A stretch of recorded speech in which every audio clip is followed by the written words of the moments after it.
سن 329 میں امام کی غیبت صغرا ختم ہوتی ہے اور پھر غیبت کبریٰ کا آغاز ہوتا. تو ان 4 نائبین کے بارے میں آج تتمے کے طور پر میں نے جیسا کہ کہا کہ آج کی مجلس وہ سال گزشتہ کا تتمے کے طور پر جلدی جلدی کچھ باتیں کرنی ہے، اور اسی حد تک یعنی آج ہی کی حد تک ان 4 نائبین کے بارے میں کہنا. بچے متوجہ ہو جائیں تاکہ ان کو بھی بیان کر دوں، وہ بھی سمجھ لیں بات کو. ایک لفظ ملتا ہے نواب اربعہ. نواب اربعہ نہیں ہے، وہ نواب اربعہ. نواب جمع ہے نائب کی، اربعہ کا مطلب ہے 4، یعنی 4 نائبین خاص امام کے. تو ان 4 نائبین میں سب سے پہلے جو ہیں وہ ہیں جناب عثمان ابن سعید عمری، اور پھر ان کے بیٹے ہیں جناب محمد ابن عثمان ابن سعید عمری، اور پھر تیسرے جو نائب خاص امام کہ جن کے نام پر آپ عریضے بھی باقاعدہ ڈالا کرتے ہیں، جناب ابو القاسم حسین ابن روح نو بختی، اور چوتھے کہ جن کا نام میں نے ابھی آپ کے سامنے لیا، آخری نائب خاص سے امام جناب علی ابن محمد سموری. ایک درود پڑھ دے محمد و آل محمد پر.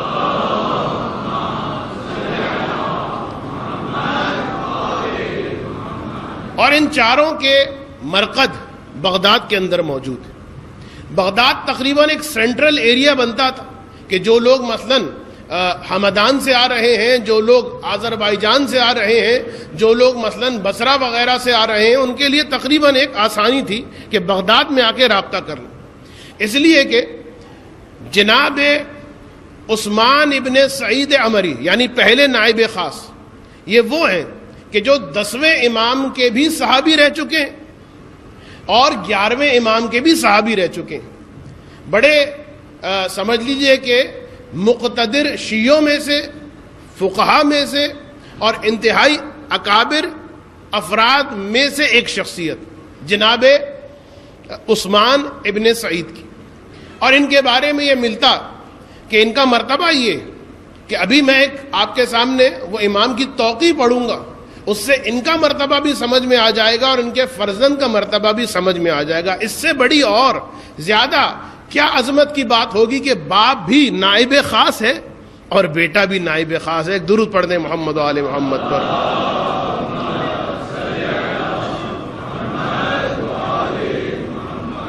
اچھا، ائمہ نے یعنی امام زمانہ نے ان نائبین کو خاص کرامات بھی عطا فرمائی تھی، یعنی ان کے پاس ایک خاص کرامتیں تھیں. مثلا ایک واقعے میں بتاؤں گا آپ کو کہ یہ بتا دیا کرتے تھے کہ جو تم لائے ہو اس کے اندر کیا ہے، کتنا ہے، کس کی جانب سے آیا ہے، اس کے باپ کا نام کیا ہے، وہ کس شہر میں رہتا ہے، یہ ساری چیزیں.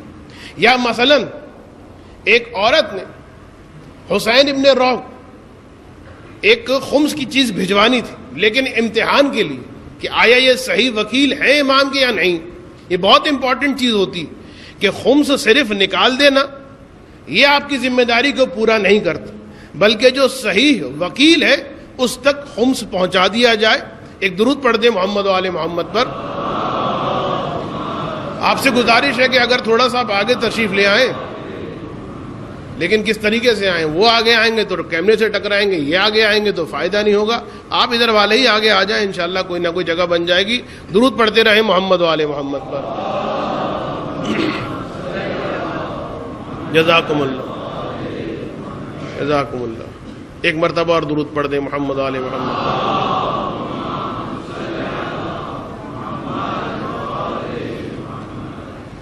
آخری مرتبہ درود پڑھ دیں محمد و آل محمد.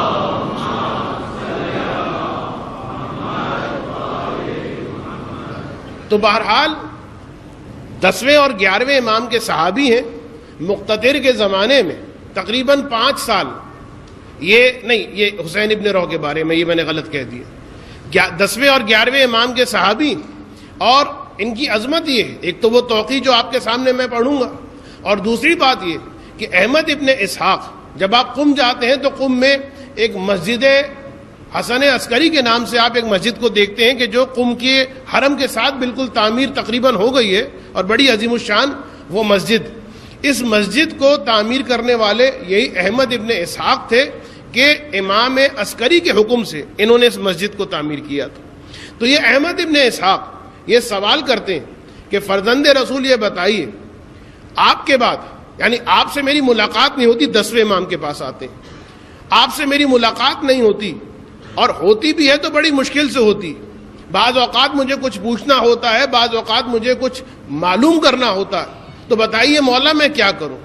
اس موقع پر یعنی ابھی نیابت خاصہ کا سلسلہ شروع نہیں ہوا، لیکن اتنے زیادہ معتمد فرماتے ہیں سنو، یہ عثمان ابن سعید معتمدی، یہ میرا معتمد ہے، جو یہ تم سے کہے سمجھ لو کہ میں نے تم سے کہا، جو یہ تم کو دے سمجھ لو کہ میں نے تم کو دیا ہے، اگر تم اس کو کچھ دیتے ہو سمجھ لو کہ تم نے مجھ کو دیا. اور ان کے فرزند یعنی جناب عثمان ابن سعید عمری کے فرزند جناب محمد ابن عثمان ابن سعید عمری، یہ وہ شخصیت کہ ان کے بارے میں یہ ملتا کہ باپ کے برخلاف یہ 11ویں امام کا زمانہ حاصل کر پائے اور ان کے اصحاب میں سے رہے. اور ان کے بارے میں بھی کہ جب شہادت ہو چکی تھی 10ویں امام کی تو ایک مرتبہ پھر احمد ابن اسحاق آئے. دیکھیے کتنی احتیاط سے کام لیا جاتا ہے. ایسا نہیں ہے کہ بس میں نے ایک امام سے اجازت لے لی ہے تو اب مسئلہ چلتا رہے گا. نہیں، اس امام نے اجازت دی ہے لیکن اس امام کی شہادت ہو چکی ہے، اب مجھے دوبارہ سے ریوائیو کرنا پڑے گا، دوبارہ سے مجھے معلوم کرنا پڑے گا. پہنچتے اور پہنچ کر امام یازدہم سے، پہلے امام دہم سے سوال کیا تھا، وہی سوال احمد ابن اسحاق کا کہ جو امام دہم سے کیا تھا امام یازدہم سے کیا. امام یازدہم نے بالکل بعینہ ہی وہی جواب دیا کہ جو امام دہم نے جواب دیا. ایک اضافہ یہ کیا کہ سنو، یہ میرا معتمد ہے میری زندگی میں بھی اور میرے مرنے کے بعد بھی، یعنی میرے مرنے کے بعد یہ نائب خاص بننے والا ہے کس کا؟ میرے فرزند امام زمانہ کا. ایک درود پڑھ دیں محمد و آل محمد.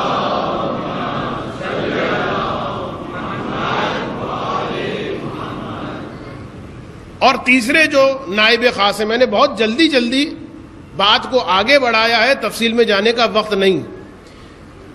تیسرے جو امام کے نائب خاص ان کا نام ہے جناب حسین ابو القاسم حسین ابن روح نوبختی. اچھا، وہ جو پہلے امام کے نائب خاص تھے یعنی پہلے نائب خاص، وہ قبیلہ بنی اسد سے تعلق رکھتے تھے. یہ ایک میں نے بات جو تھی فراموش کر دی. تو اب یہ جو حسین ابن روح ہیں یہ تیسرے نائب خاص ہیں امام کے، اور ان کے بارے میں ہے کہ انتہائی فقیہ انسان. ایک کتاب بھی انہوں نے تالیف کی ہے جس کا نام ہے التأدیب. اور یہ اتنے زیادہ سمجھ لیجئے کہ باوقار اور اتنے زیادہ نیک اور اتنے زیادہ متقی شخص تھے کہ جو کتب اربع نہیں، معذرت کے ساتھ، جو ائمہ اربع کے ماننے والے ہیں، یعنی یہ دوسرے فرق کے افراد ہیں جو اہل تشیع نہیں ہیں، وہ کہتے تھے کہ ان کا تعلق ہم سے ہے، اس لیے کہ حسین ابن روح تقیہ کی حالت میں ہے. تو ہر امام کو ماننے والا، چاہے وہ حنبلی ہو، چاہے وہ شافعی ہو، چاہے وہ مالکی ہو، وہ کہتا تھا کہ نہیں ان کا تعلق ہم سے، وہ کہتا تھا کہ ان کا تعلق ہم سے، وہ کہتا تھا کہ ان کا تعلق ہم سے ہے. اتنا زبردست ان کا اخلاق تھا اور اتنی زبردست ان کی صورتحال تھی. تو یہ تھے حسین ابن روح کے جن کے بارے میں نے اوپر غلط کہہ دیا، پہلے غلط کہہ دیا کہ جناب حسین ابن روح جو ہے مقتدر کے زمانے میں 5 سال قید میں رہے. اور ان کے ساتھ وہ واقعہ پیش آیا تھا کہ ایک عورت نے جب خمس بھیجا تھا تو اس نے امتحان کے لیے کیا تھا، بلکہ امتحان کیا ایک حادثہ یہ رونما ہو گیا تھا کہ وہ خمس میں جو کپڑا بھیجا تھا وہ کپڑا جو ہے وہ دریا برد ہو گیا تھا، وہ دریا میں گر گیا تھا.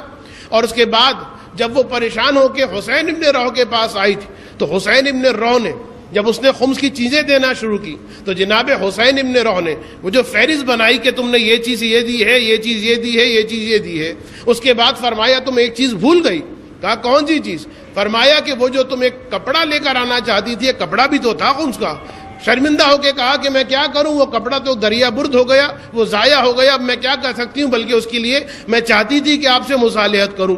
تو اس موقع پر حسین ابن روح نے اپنے غلام کو آواز دی، غلام کمرے میں آیا، اور کمرے میں جب آیا تو اس نے وہی کپڑا جو دریا میں جا چکا تھا، حسین ابن رو نے دکھایا اور کہا کہ یہ کپڑا تو نہیں تھا، حیران ہو گئی اور کہنے لگی بے شک اب صادق اور امین ہے، یہی کپڑا تھا کہ جو میں خمس کے لیے لے کر آ رہی تھی۔ ایک درود پڑھ دیں محمد و آل محمد۔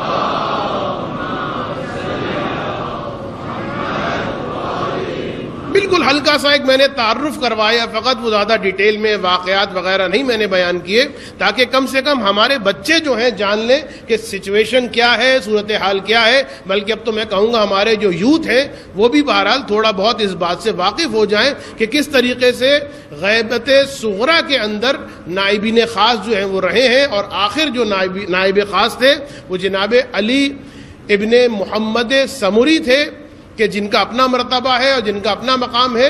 میں صرف ایک بات بیان کر دوں یہاں پر حسین ابن روح کے اعتبار سے کہ دیکھیے نائبین خاص کی جو وظائف تھے، جو ذمہ داریاں تھیں، ان میں سے ایک اہم ذمہ داری یہ تھی کہ امام کے نام کو فاش نہیں کرنا، امام کے نام کو نہیں بیان کرنا۔ دوسری اہم ذمہ داری یعنی اسی ذمہ داری کے ساتھ ساتھ یہ تھی کہ امام کہاں پر ہے وہ نہیں بتانا۔ حسین ابن روح نوبختی، انہی کے زمانے میں ایک شخصیت گزری ہے سہل نوبختی، اور یہ ان سے بھی زیادہ باعظمت شخصیت۔ تو بعض اوقات لوگوں نے سوال کیا کہ حسین ابن روح کو تو نائب خاص بنایا گیا، آپ کو نائب خاص کیوں نہیں بنایا؟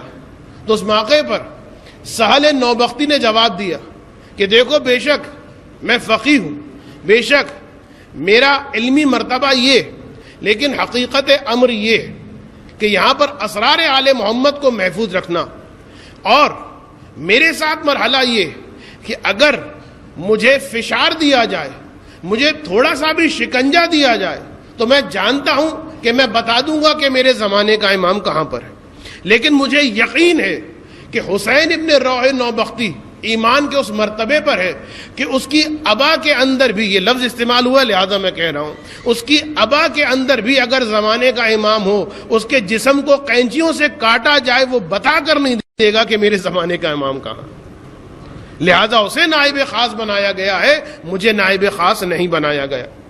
تو اب ایک ذمہ داری یہ کہ امام کے مقام کو بیان نہیں کرنا، راز میں رکھنا ہے، ہر ایک کو بیان نہیں کرنا، امام کے نام کو نہیں لینا۔ اسی طریقے سے خمس جمع کرنا ہے، زکوٰۃ کو جمع کرنا ہے، اور پھر جو ضرورت مند ہیں ان تک پہنچانا۔ اسی طریقے سے وہ لوگ کہ جو آستین کے سانپ ہوتے ہیں، کہ جو موقع دیکھ رہے ہیں کہ غیبت میں چلا گیا ہے ان کا امام، آؤ آ کے ان کے دین کو منحرف کریں، انہیں ضلالت اور گمراہی کی جانب لے جائیں۔ تو ایک اہم ترین ذمہ داری جو نائب خاص کی ہوتی تھی وہ یہ کہ شیعہ جو ہیں وہ عقیدے کے اعتبار سے کہیں خراب نہ ہو جائیں، کہیں گمراہی میں نہ چلے جائیں، لہذا اس کا بھی مقابلہ کرنا۔ اور پھر اسی کے ساتھ ساتھ وہ کہ جو مدعیان مہدویت جو جھوٹا دعویٰ کرتے ہیں، یہ بھی سلسلہ ہوا نا، رسول کے جانے کے بعد مسیلمہ کذاب نامی آ گیا، اور امام کے پردہ غیبت کا فائدہ اٹھاتے ہوئے بعض لوگوں نے جھوٹا ادعائے مہدویت کر دیا۔ تو اس کے ادعائے مہدویت کو باطل کرنا اور اس قسم کے مختلف کام، لیکن ہر کام میں انتہائی دیانت داری کے ساتھ، انتہائی احتیاط کے ساتھ۔ مثلا آپ اس کو دیکھ لیجئے کہ احمد دینوری نام کا ایک شخص، غالباً امام یازدہم کی شہادت کو چند برس گزرے ہیں، کوئی بہت زیادہ لمبا چوڑا عرصہ نہیں گزرا۔ احمد دینوری، ابھی نیابت خاصہ کا سلسلہ غالباً شروع نہیں ہوا، وہ بہرحال ان افراد میں سے تھا کہ جو وہ وکلا تھے کہ جو مختلف علاقوں میں پہلے ہی سے موجود تھے۔ دیکھیے ایک سسٹم وکالت کا پہلے ہی موجود، بغداد کے اندر موجود ہے، بصرہ کے اندر موجود ہے، نیشاپور کے اندر موجود ہے، خود نائبین خاص کے انڈر بھی 10 15 20 ایک ہی شہر کے اندر وکلا ہوتے تھے، اور یہ وکلا وہ ہوتے تھے کہ جو امام کی زیارت نہیں کرتے تھے، یہ صرف اور صرف آرڈر لیا کرتے تھے نائبین خاص۔ یعنی آج کی اصطلاح میں اگر آپ سمجھ لیں، نائبین خاص جو ہوتے تھے وہ وکیل مطلق ہوتے تھے امام کی جانب سے، اور دوسرے جو افراد ہوتے تھے ان کو آپ سمجھ لیجئے کہ انہی نائبین خاص کے نمائندے ہوتے تھے کہ جو دوسرے کام جو ہے وہ انجام دیا کرتے تھے۔ تو اب اس اعتبار سے ایک شخص تھا احمد دینوری، اور احمد دینوری جو ہے اس کا کام کوئی وکالت کا نہیں تھا، اتنا یہ کرتا تھا کہ لوگوں کے خمس کے مال کو لے کر اور پھر وکیل امام تک پہنچا دیتا تھا. بہت زیادہ احتیاط کا کام. بعض لوگ جا رہے ہوتے، ٹھیک ہے بھائی ہم لے جائیں گے، کوئی مسئلہ نہیں ہے، خمس لے جائیں گے. پہلے آپ سمجھیے کہ خمس جو لے جایا جاتا ہے اس میں کیا کیا چیزیں ہیں کہ جن کی احتیاط آپ نے کرنا. خیر بہرحال یہ احمد دینوری یہ امام کی زیارت کے لیے جا رہے تھے، اور میں نے آپ کو بتایا کہ امام یازدہم کی تو شہادت ہو چکی، اور اس کے بعد کچھ عرصے کے بعد یہ وہاں پر جا رہے تھے.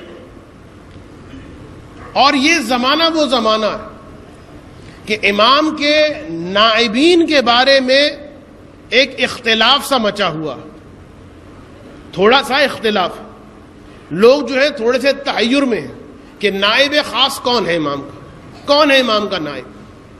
اب یہ بات ظاہری بات ہے پھیل چکی تھی کہ امام کے نائبین کے بارے میں تھوڑا سا کچھ سمجھ میں نہیں آ رہا، لوگوں کو ذرا اختلافی مسئلہ ہو گیا.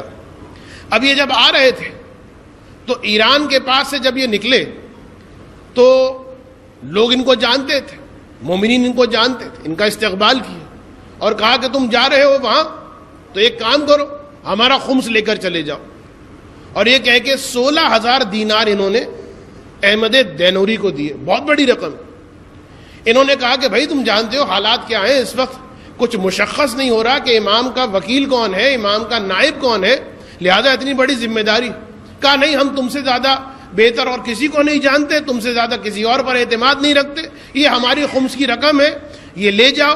لیکن دیکھو جب تک تمہارے پاس حجت نہ آ جائے، یعنی جب تک تمہارے پاس دلیل نہ آ جائے، یہ خمس کسی کو دینا مت. بہت زیادہ اصرار کیا، انہوں نے لے لیا خمس. پھر اس کے بعد گئے ایک اور شہر میں، وہاں پر ان کا دوست ملا حسن ابن حسن. اس نے کہا کہاں جا رہے ہو، اپنی بات بتائی، اپنی بپتا سنائی. کہا رہے وہاں جا رہے ہو، میرے پاس خمس پڑا ہوا ہے، میرا بھی خمس لے جاؤ بھائی. 1,000 دینار اور کچھ پارچے تھے، کچھ کپڑے تھے، وہ دے دیے. اور اس نے بھی کہا کہ دیکھو جب تک تمہیں کوئی دلیل اور حجت نہ مل جائے اس وقت تک یہ خمس کسی کو دینا مت. بہرحال اب یہ پہنچے، بغداد میں پہنچے. سب سے پہلا کام سارے کاموں کو چھوڑ کر، یہ ایک انتہائی اہم نقطہ، اگر آپ کسی کا خمس لے کر جا رہے ہیں سب سے پہلا کام یہ کیجئے معتمد انسان کے ذریعے سے یا خود بے نفس نفیس خمس پہنچا دیجئے، اور اس کے بعد کوئی اور کام کیجئے. ایسا نہ ہو خدا نہ خواستہ کچھ ہو اور چلے جائیں اس دنیا سے، لوگوں کا خمس جو ہے وہ آپ کی گردن پر. تو اب انہوں نے کہا کہ سب سے پہلا کام تمام کاموں کو چھوڑ کر میں نے یہ کیا کہ میں تلاش کروں کہ امام کا وکیل کون ہے، امام کا نائب کون ہے. نائب نہیں، وکیل. اب اس موقع پر 3 نام آ رہے تھے. ایک نام تھا باقتانی کا، دوسرا نام تھا اسحاق احمر کا، اور تیسرا نام تھا عثمان ابن سعید، وہ جو آگے جا کے نائب خاص بنے ہیں، لیکن ابھی نیابت خاصہ کا زمانہ شروع نہیں ہوا. تو یہ 3 نام آ رہے تھے. تو اب طریقہ یہی ہے کہ تینوں کی اسکیننگ کرنی پڑے گی، دیکھنا پڑے گا، چیک کرنا پڑے گا.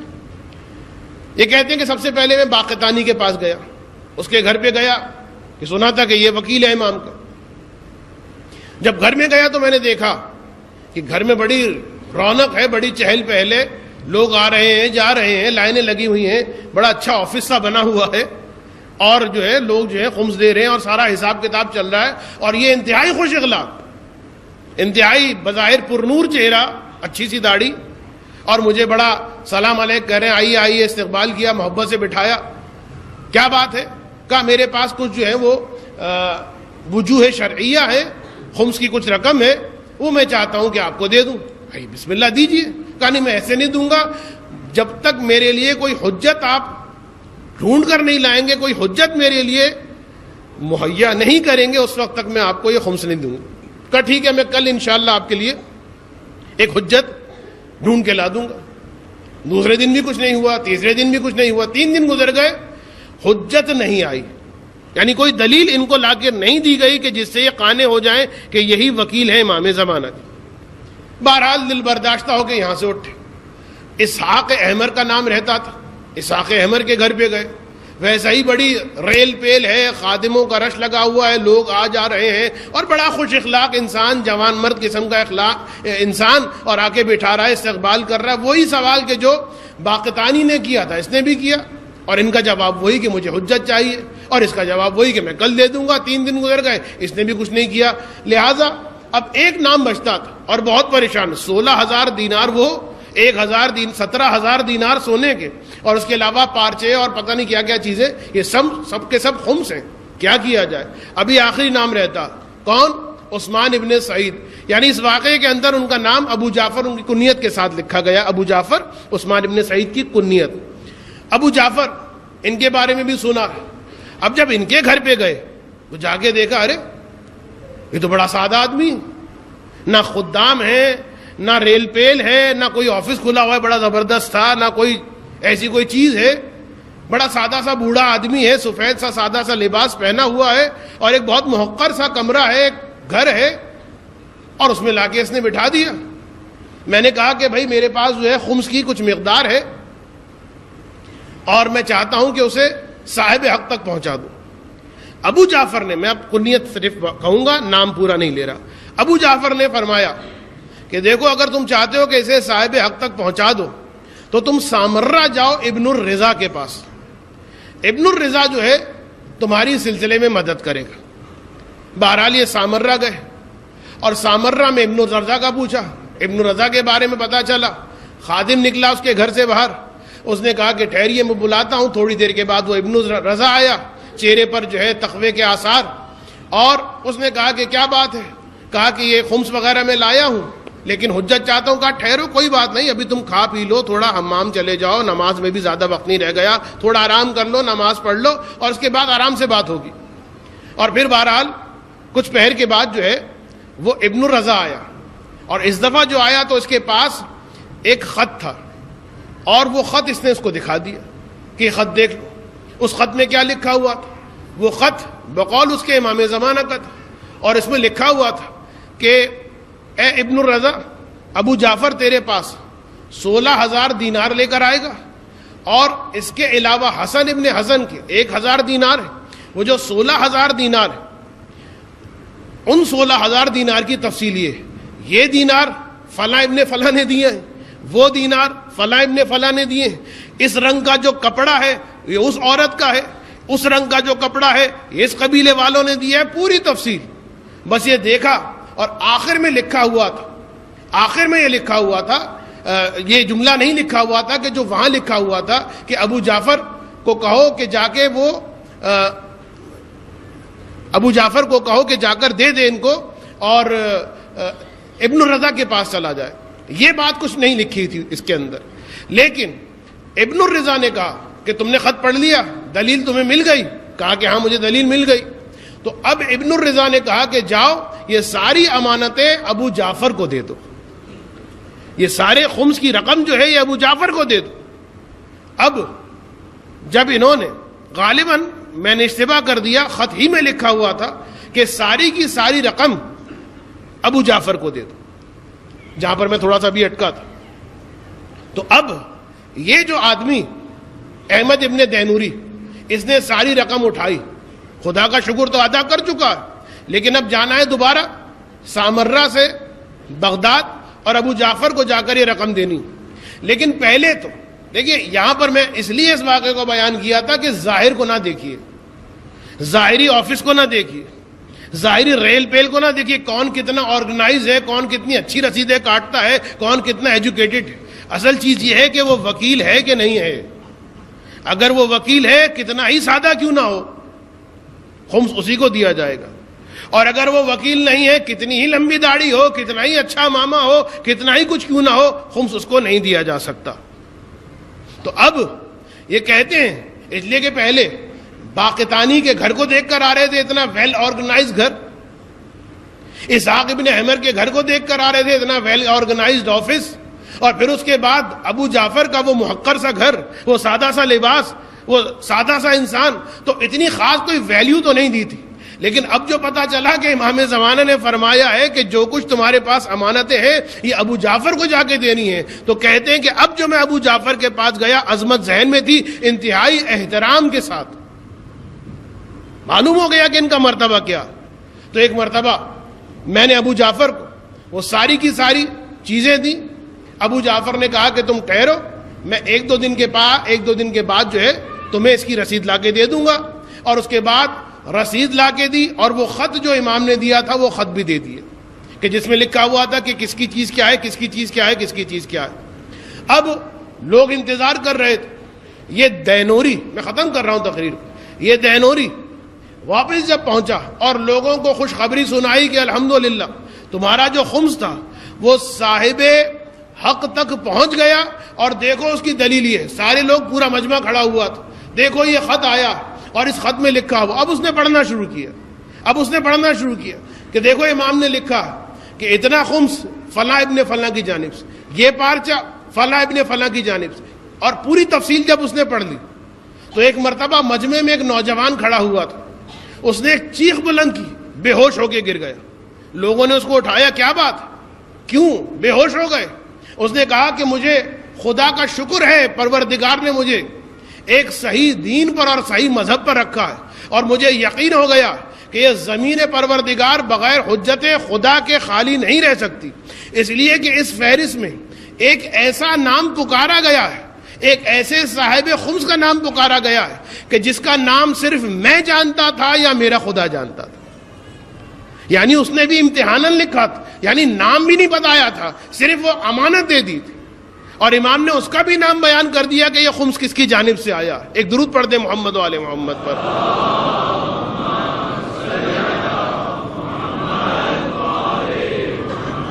وقت اگرچہ تقریباً ختم ہو گیا، لیکن وہ جو دو باتیں جو انتہائی عظمت کا آپ کو اندازہ کروانے والی، ایک بات وہ کہ جس وقت عثمان ابن سعید عمری کا انتقال ہوتا ہے تو ان کے انتقال پر ان کے فرزند محمد ابن عثمان عمری کو امام نے ایک خط لکھا، اور اس میں جسے کہتے ہیں نا کنڈولنس والا خط. لیکن اس خط کے اندر امام نے کیا لکھا ہے، میں زبانی اس لیے سوچ کر نہیں آیا کہ الفاظ ادھر ادھر نہ ہو جائیں. میں چاہتا تھا کہ امام کے الفاظ آپ کے سامنے بیان کروں. وقت چونکہ بہت زیادہ گزر چکا ہے، لہٰذا میں جو خاص الفاظ ہیں وہی بیان کروں گا. اب امام نے کیا لکھا ہے کنڈولنس کے اندر، کس کے، جو پہلا نائب خاص ہے اس کا انتقال ہو گیا ہے، اور اس کے بیٹے کو وہ کنڈولنس والی توقیع بھیجی. سب سے پہلے لکھا ہے وہ آیا استرجاع انا للہ و انا الیہ راجعون تسلیما لامرہ ورضا بقضائہ وبفعلہ عاش ابوک سعیدا ومات حمیدا. تیرے باپ نے جو زندگی گزاری نا وہ سعادتوں والی زندگی گزاری. فرحمہ اللہ والحقہ باولیاء وموالیہ علیہم السلام. یہ دعائیں دی ہیں کہ خدا اس پر رحم کرے اور اس کو ملحق کرے اس کے اولیاء علیہم السلام کے ساتھ. جملہ دیکھیے، فلم یزل فی امرہم ساعیہ فیما یقربہ الی اللہ عز وجل و الیہم. نائب خاص کی ایک صفت امام بیان کر رہے ہیں. فلم یزل فی امرہم ساعیہ، یہ جو تھا تیرا باپ، یہ کسی ایسے کام میں، یعنی ہر وقت ائمہ کے امر میں کوشش کرتا رہتا تھا، ہر وقت دین خدا، دین ائمہ کے لیے محنت کرتا رہتا تھا، ان چیزوں کے لیے کہ جن چیزوں کے ذریعے سے یہ قربت حاصل کر دے اپنے ائمہ کی اور قربت حاصل کر لے خدا کی. پھر دعا دی ہے نظر اللہ وجہہ، خدا اس کے چہرے کو تر و تازہ رکھے، وَأَقَالَهُ أَسْرَتَهُ، اور خدا اس کی لغزشوں کو معاف کر دے، وَأَجْزَلَ اللَّهُ لَكَ الثَّوَابَ، اور خدا تیرے اجر و ثواب کو زیادہ کر دے. اب میں بیچ میں سے کچھ لائنیں ختم کر رہا ہوں، سنیے امام کیا فرماتے ہیں. وَرُزِيتَ كَمَا رُزِينَا، اور تیرے باپ کے مرنے پر جس طرح تو مصیبت زدہ ہے میں تیرے زمانے کا امام بھی مصیبت زدہ ہوں. وَأَوْحَشَكَ فِرَاقَهُ وَأَوْحَشَنَا، جس طریقے سے تو وحشت میں آ گیا ہے ان کے مرنے پر، تیرے زمانے کا امام بھی وحشت میں آ گیا ان کے مرنے پر. اور سنیے وَكَانَ مِن كَمَالِ سَعَادَتِهِ، اور تیرے باپ کے سعادتوں کے کمال میں سے کمال یہ تھا أَن يَرْزَقَهُ اللَّهُ وَلَدًا مِثْلَكَ، کہ خدا نے اس کو تجھ جیسا فرزند عطا کیا. دیکھیے امام کس طریقے سے تعریف کر رہے ہیں. یخلقہ من بعدہ کہ جسے تیرے باپ کے بعد تجھے خدا نے خلق کیا اس کے لیے، یقوم مقامہ بامرہ کہ جو ان قریب اپنے باپ کے مقام پر جو ہے وہ قائم ہو جائے گا. اقول الحمدللہ، اور اس کے بعد کو جملے قواکا وعزدکا ووفقکا، اور خدا جو ہے تجھے قوی کرے خدا کی اطاعت پر، خدا جو ہے تیری نصرت کرے اپنی اطاعت پر، اور خدا جو ہے تجھے موفق کرے یعنی تیری توفیقات میں اضافہ کرے. کان لک ولیا وحافظا ورعیا، اور خدا تیرا حافظ ہو تیرا محافظ ہو. ایک درود پڑھ دے محمد و آل محمد پر.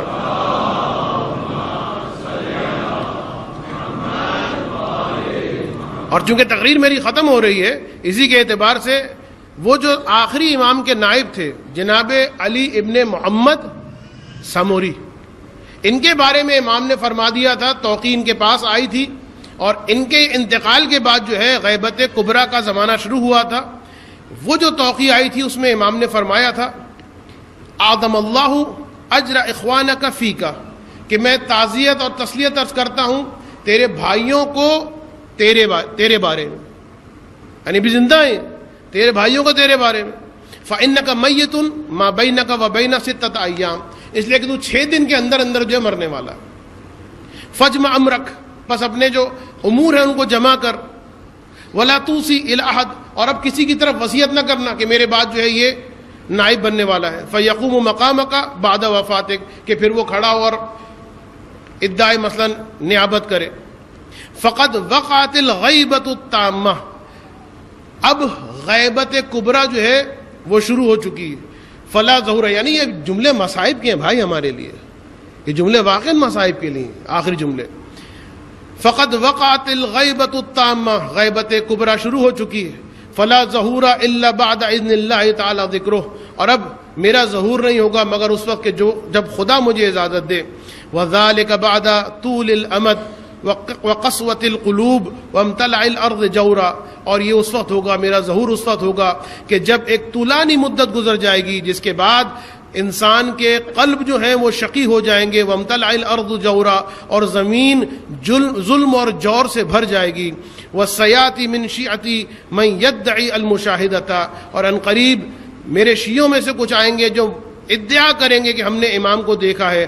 الا فمن ادعا المشاہدۃ قبل خروج السفیانی والصیحہ فہو کذاب مفتر، اور دیکھو یاد رکھو کہ جو بھی مجھ سے میرے مشاہدے کا ادعا کرے سفیانی کے خروج سے پہلے، صیحہ آسمانی کے آنے سے پہلے، فہو کذاب مفتر، وہ انسان جو ہے جھوٹا ہے، بہت بڑا جھوٹا ہے، اور وہ افترا پرداز ہے. ولا حول ولا قوت الا باللہ العلی العظیم. یہ جو آخری جملے ہیں کہ جس میں امام نے فرمایا ہے کہ میری غیبت کے بعد سفیانی کے خروج اور صیحہ آسمانی کے بلند ہونے سے پہلے جو کوئی بھی میرے مشاہدے کا ادعا کرے گا فہو کذاب مفتر، وہ جھوٹا ہے، وہ افترا پرداز ہے.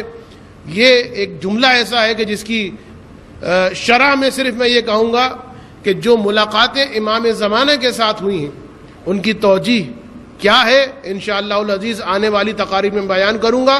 فقط اتنا بتا دوں کہ یہاں امام کی مراد یہ ہے کہ اگر کوئی یہ کہے کہ میں امام کا نائب خاص ہوں نمبر 1 تو وہ جھوٹا. یا علماء نے یہ بھی کہا کہ اگر کوئی یہ کہے کہ میں جس وقت چاہوں اپنے امام سے ملاقات کر لوں،